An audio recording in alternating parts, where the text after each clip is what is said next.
خوشی سے رنج اٹھائے کوئی تو ہم جانے، خود اپنے گھر کو لٹائے کوئی تو ہم جانے، بشر جہاں میں خدا بھی بنا نبی بھی بنا۔ یعنی دنیا کے اندر انسان نے اپنے آپ کو خدا بھی کہلوایا اور اپنے آپ کو نبی بھی کہلوایا۔ انسان نے بشر جہاں میں خدا بھی بنا نبی بھی بنا، حسین بن کر دکھائے کوئی تو ہم جانے، حسین بن کر دکھائے کوئی تو ہم جانے۔ آئیے اور ہم سب سے پہلے آقا نامدار، مدینے کے تاجدار، دور و عالم کے مالک و مختار، انیس الغربین رحمت للعالمین جان عالمین، احمد مصطفیٰ محمد مصطفیٰ صلی اللہ تعالیٰ علیہ وسلم کی بارگاہ عالیہ میں ایک مرتبہ بآواز بلند درود پاک کا نذرانہ عقیدت پیش کرے۔ پڑھی اللہم صلی وسلم علی سیدنا مولانا محمد وعلی آل سیدنا مولانا محمد مبارک وسلم وصلوا علیہ صلاۃ و سلام علیک یا رسول اللہ صلی اللہ تعالیٰ علیہ وسلم۔ میرے محترم بزرگ دوستو، آج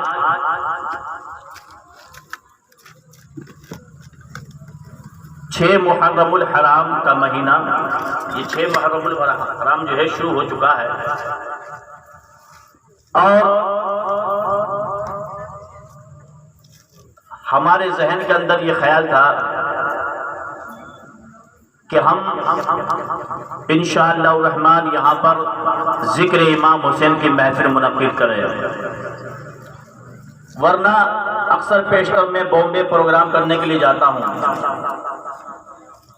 لیکن میں نے سوچا کہ دوسرے لوگ فیضیاب ہوتے ہیں، کیوں نہ اپنے علاقے کے اندر رہ کر میں ذکر امام حسین کروں، تاکہ لوگوں کو پتا چلے کہ میرے امام علی مقام رضی اللہ تعالی عنہ نے جو قربانیاں پیش کی ہے اس کی وجوہات کیا تھے۔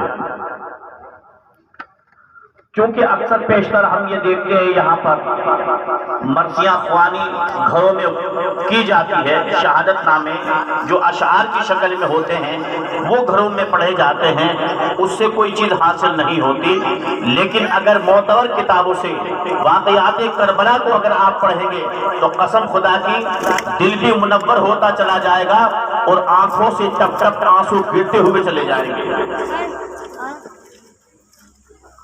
کیوں میں یہ دیکھتا ہوں کہ اکثر پیشتر یہاں پر لوگوں نے محرم شریف کو اپنے لیے تیوہار بنا لیا، محرم شریف کو اپنے لیے لوگوں نے تیوہار بنا لیا، جبکہ یہ تیوہار ہے ہی نہیں، یہ تیوہار نہیں ہے، یہ حق اور باطل کی جنگ ہوئی ہے، اس کے اندر حق اور باطل کی جنگ ہوئی ہے، اور کربلا کے واقعے سے ہمیں یہ عبرت ملتی ہے، اسلام کی بقا کے لیے، اسلام کی عظمت کے لیے اپنا تن، اپنا من، اپنی عزت و آبرو، حتیٰ کہ اپنا مال و دولت، حتیٰ کہ اپنی جان، اپنی اولاد، اگر اسلام کے لیے، اسلام کی بقا کے لیے، اسلام کے تحفظ کے لیے اگر قربان کرنی پڑے تو پیچھے نہیں ہٹنا ہے۔ یہی غلامان حسین کا کردار ہونا چاہیے، یہی ہونا چاہیے۔ تو بہرحال کچھ عرض کرنے سے پہلے 2-3 اشعار پاک کے پڑھیں، درود پاک پڑھیں۔ اللہم صلی علی سیدنا مولانا محمد مبارک وسلم وصلوا علیہ الصلوۃ والسلام علیک یا رسول اللہ صلی اللہ علیہ وسلم۔ نور نبی کا چاند ہے چہرہ حسین کا، چہرہ حسین کا، نور نبی کا چاند ہے چہرہ حسین کا، چہرہ حسین کا، نور نبی کا چاند ہے چہرہ حسین کا، چہرہ حسین کا، چم چم چمک رہا ہے وہ روزہ حسین کا، وہ روزہ حسین کا، چمچم چمک رہا ہے وہ روزہ حسین کا، وہ روزہ حسین کا، اور جنت سے بن کے آیا ہے نقشہ حسین کا، نقشہ حسین کا، جنت سے بن کے آیا ہے نقشہ حسین کا، نقشہ حسین کا، فرش زمین تا عرش ہے چرچا حسین کا، چرچا حسین کا۔ اور یہ دیکھیے آپ، اور کیوں کر نظر پہ جو صدا برسات نور کی، برسات نور کی، کیوں کر نظر پہ ہو صدا برسات نور کی، ہاں برسات نور کی، نور محمدی سے ہے رشتہ حسین کا، رشتہ حسین کا، نور محمدی سے ہے رشتہ حسین کا، رشتہ حسین کا، اور میدان کارزار سے بھاگے گا ہر یزید، بھاگے گا ہر یزید، میدان کارزار سے بھاگے گا ہر یزید، بھاگے گا ہر یزید، گونجے گا جب فضا میں نعرہ حسین کا، نعرہ حسین کا، گونجے گا جب فضاؤں میں نعرہ حسین کا، نعرہ حسین کا، چمچم چمک رہا ہے وہ روزہ حسین کا، روزہ حسین کا۔ درود پاک پڑھیں، اللہم صلی علی سیدنا مولانا محمد وعلی آل سیدنا مولانا محمد مبارک وسلم وصلوا علیہ صلاۃ و سلام علیک یا رسول اللہ صلی اللہ علیہ وسلم۔ میرے محترم بزرگوں، دوستو، جیسا آپ کو پتا ہے یہ رضائے مصطفیٰ کمیٹی کی طرف سے یہ ذکر شہید کربلا رکھا گیا، 5 روزہ ذکر امام حسین، انشاءاللہ الرحمن روزانہ 1 گھنٹے کا ذکر ہوگا، روزانہ 1 گھنٹے کا ذکر ہوگا، اور انشاءاللہ الرحمن آپ کو بھی سننا ہے، آپ کے جو ملنے والے ہیں آپ کو ان کو بھی دعوت دے کر ان کو بھی بلانا ہے تاکہ وہ بھی سنیں اور فیض حاصل کریں۔ دیکھیے، کوئی جلسہ کرتا ہے اپنی قیادت کے لیے، کوئی جلسہ کرتا ہے اپنی صدارت کے لیے، کوئی جلسہ کرتا ہے اپنی سیاست کو چمکانے کے لیے، کوئی جلسہ کرتا ہے کسی کی بات کو منوانے کے لیے، کوئی جلسہ کرتا ہے اپنے آپ کو چمکانے کے لیے۔ ہم نے یہ جلسہ کیا ہے امام حسین کو منانے کے لیے، ہم نے یہ جلسہ کیا ہے امام حسین کو منانے کے لیے، کیونکہ آقا کریم صلی اللہ علیہ وسلم ارشاد فرماتے ہیں میرا حسین، میرا حسن اور حسین جنتی جوانوں کے سردار ہیں۔ جتنے سنی صحیح عقیدہ لوگ ہیں ان کے سردار کون ہیں؟ امام حسن امام حسین ہیں۔ تو یار جب وہ ہمارے سردار ہیں تو کیوں نہ ہم سردار کے سچے غلام بن جائیں، ان کے عاشق بن جائیں، ان کے شیدائی بن جائیں، ان سے سچی محبت کرنے والے بن جائیں۔ میں آج کے اس پروگرام سے میں ایک واقعہ صدیق اکبر، فاروق اعظم، عثمان غنی اور مولا علی کا ذکر کروں گا، اس لیے چونکہ ذکر امام حسین شیعہ لوگ بھی کرتے ہیں، ذکر امام حسین ہم لوگ بھی کرتے ہیں۔ ہمارے ذکر امام حسین میں ان کے ذکر امام حسین میں فرق یہ ہے کہ وہ صحابہ کرام کی توہین کرتے ہیں، ہم صحابہ کرام کی عظمت بیان کرتے ہیں، تاکہ ان کے پروگرام میں ہمارے پروگرام میں فرق ہو سکے۔ یہ امتیاز رکھا گیا ہے۔ تو آئیے پہلے ایک مرتبہ درود پاک پڑھیں، اللہم صلی علی سیدنا مولانا محمد مبارک وسلم وصلو علیہ الصلوۃ والسلام علیہ صلی اللہ علیہ وسلم۔ سب سے پہلے اس کی بارگاہ میں چلیں جس کو حضرت صدیق اکبر رضی اللہ تعالی عنہ کہتے ہیں۔ حضرت صدیق اکبر رضی اللہ تعالی عنہ کی شان کتنی بڑی ہے، سارے نبیوں کے بعد انسانوں میں سب سے افضل و اعلیٰ اللہ کی بارگاہ میں جس کا مقام ہے وہ حضرت ابوبکر صدیق رضی اللہ تعالیٰ عنہ کی ذات ہے۔ اور آپ حضور صلی اللہ علیہ وسلم سے بے انتہا محبت فرماتے ہیں۔ کیا فرماتے ہیں؟ بے انتہا محبت فرماتے ہیں۔ اور کیسی محبت؟ آئیے میں حدیث پاک بتاتا ہوا چلوں، بخاری شریف حدیث پاک ہے، باب اذان فی الصلاۃ، حدیث نمبر ہے 684۔ آقا کریم صلی اللہ تعالی علیہ وسلم عمرو بن عوف جو قبیلے تھے مسجد قباء کے پاس وہاں تشریف لے گئے، ان میں صلح کرانے کے لیے۔ ادھر نماز کا وقت ہو گیا، حضرت بلال رضی اللہ تعالی عنہ نے عرض کیا کہ اے ابوبکر کیا نماز پڑھاؤ گے؟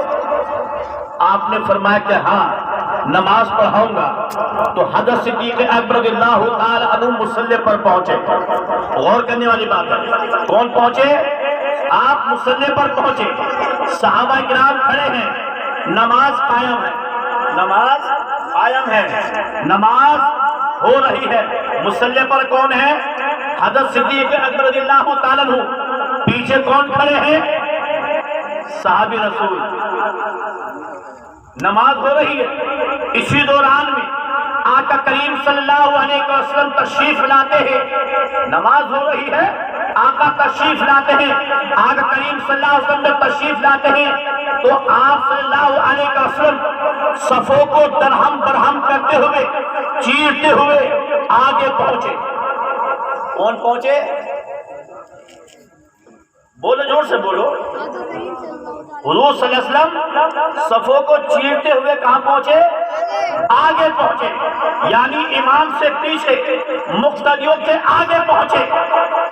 بڑے سے بڑا مولانا آ جائے، بڑے سے بڑا مفتی آ جائے، اپنے وقت کا ابدال آ جائے، اپنے وقت کا خطب آ جائے، اس کے لیے یہ حکم نہیں ہے کہ صفوں کو چیرتے ہوئے جو ہے صفوں کو درہم برہم کرتے ہوئے وہ آگے چلا جائے، اس کے لیے حکم نہیں ہے۔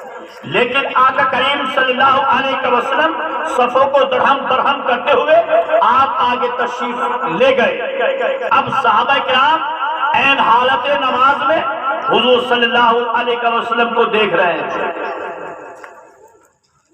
کیا دیکھ رہے ہیں؟ عین حالت نماز میں صحابہ کرام حضور صلی اللہ علیہ وسلم کو دیکھ رہے ہیں۔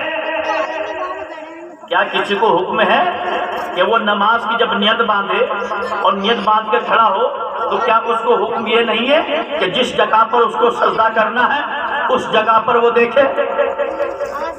یہ حکم نہیں ہے نا اس کے لیے کہ وہ نیت باندھے اور ادھر ادھر دیکھے۔ لیکن صحابہ کرام کا عقیدہ دیکھیے، نماز پڑھ رہے ہیں خدا کی اور زیارت کر رہے ہیں مصطفیٰ کی۔ یا صحابہ کرام کا عقیدہ دیکھیے، نماز ہے خدا کی اور زیارت کس کی کر رہے ہیں؟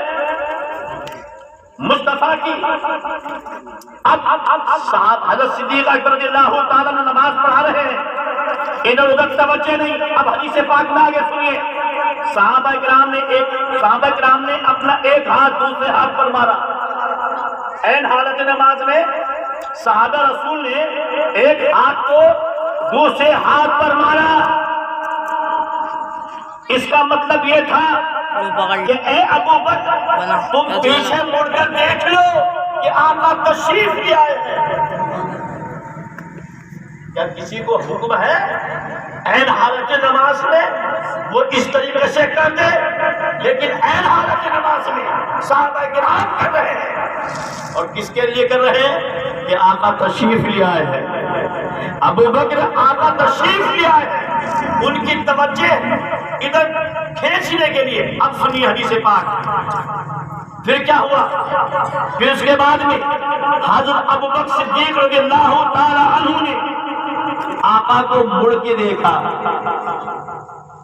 این حالت نماز میں. اب بتائیے امام کا رخ کعبے کی طرف کو ہے, اب وہ پیچھے مڑ کے دیکھے, آقا کو دیکھ رہے ہیں.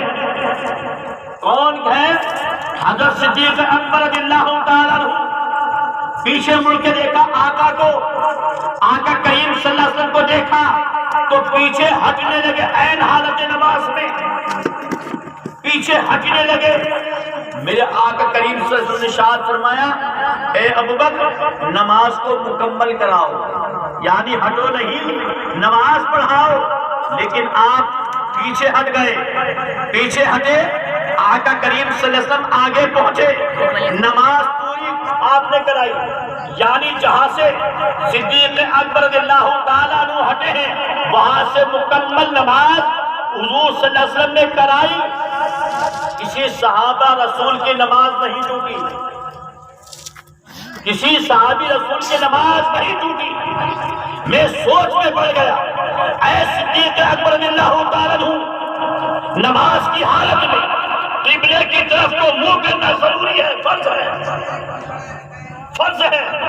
قبلے کی طرف کو منہ ہونا کیا ہے؟ فرض ہے. لیکن آپ نے عین حالت نماز میں آپ نے پیچھے مڑ کے آقا کو کیوں دیکھا؟ تو جواب ملے گا, نادان تو نہیں جانتا, یہ تو کعبہ کا بھی کعبہ ہے. ارے میرا رخ کعبے کی طرف سے جو ہٹا ہے لیکن کعبے کی طرف کو لگ گیا ہے.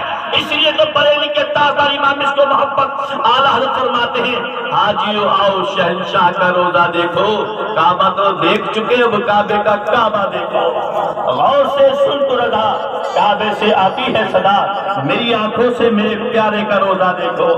یعنی یہ وہ نماز ہے جس کے اندر خدا کی عبادت بھی ہو رہی ہے اور زیارت مصطفیٰ بھی ہو رہی ہے, خدا کی عبادت بھی ہو رہی ہے, تعظیم رسول بھی ہو رہی ہے. یار عقیدہ تو دیکھیے آپ, صدیق اکبر رضی اللہ تعالیٰ عنہ کا. کیا اللہ تعالیٰ نے فرمایا کہ محبوب یہ کیا ہو رہا ہے؟ میری نماز ہو رہی ہے, یہ اس طریقے سے کیوں کر رہے ہیں؟ لیکن نہیں, حدیث کے اندر موجود ہے. پتا چلا جو لوگ نماز کو آقا سے آگے بڑھاتے ہیں وہ صحابہ کرام کے عقیدے پر نہیں ہے. اس لیے کہ شامل اگر نماز میں حب رسول ہے دربار حق میں, پھر وہ عبادت قبول ہے. شیطان کی شرکسی سے ہمیں یہ سبق ملا, عشق نبی بغیر یہ عبادت فضول ہے. اب آگے سنیے ایک واقعہ حضرت عمر فاروق اعظم رضی اللہ تعالیٰ عنہ کا. حضرت عمر فاروق اعظم رضی اللہ تعالیٰ عنہ درود پاک پڑھیں. اللہم صلی علی سیدنا مولانا محمد مبارک وسلم وسلم علیہ صلاۃ و سلام علیکہ یا رسول اللہ صلی اللہ علیہ وسلم. ایک یہودی تھا, ادھر سمجھ رہے, ایک یہودی اور ایک مسلمان. ایک یہودی ایک مسلمان, دونوں کا معاملہ کیا ہوا؟ کسی بنیاد پر, پانی کی بنیاد پر دونوں میں جھگڑا ہو گیا. مسلمان نے کہا چلو ہم تمہارے پادری کے پاس میں چلیں, وہ فیصلہ کریں گے. یہودی کہتا ہے نہیں, ہمارا پادری تو غلط فیصلہ کر سکتا ہے, ہم تمہارے نبی کے پاس میں چلیں گے. دیکھیے آپ, وہ ڈالتا چھاپ مسلمان کیا کہہ رہا ہے کہ ہم تمہارے پادری کے پاس میں چلیں گے فیصلہ لے کر. یہودی کہہ رہا ہے نہیں, ہمارا پادری تو غلط فیصلہ کر سکتا ہے, تمہارے نبی غلط فیصلہ نہیں کر سکتے. اب وہ آقا کریم صلی اللہ علیہ وسلم کے پاس میں آئے. آقا کریم صلی اللہ علیہ وسلم نے فیصلہ کر دیا کس کے حق میں؟ اس یہودی کے حق میں. باہر نکلے, نام کا مسلمان کہتا ہے میں اس فیصلے کو نہیں مانتا. نام کا مسلمان کیا کہتا ہے؟ میں اس فیصلے کو نہیں مانتا. چلو ابو بکر کے پاس میں چلے, وہ حضرت عمر فاروق اعظم کے پاس میں چلے, ان کے پاس پہنچے. اب کیا ہوا؟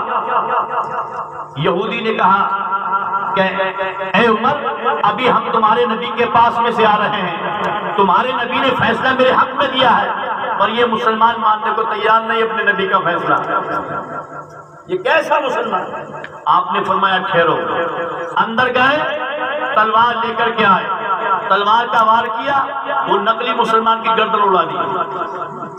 کہا جو نبی کی بات نہ مانے اس کا فیصلہ جو ہے عمر کی تلوار کر دی.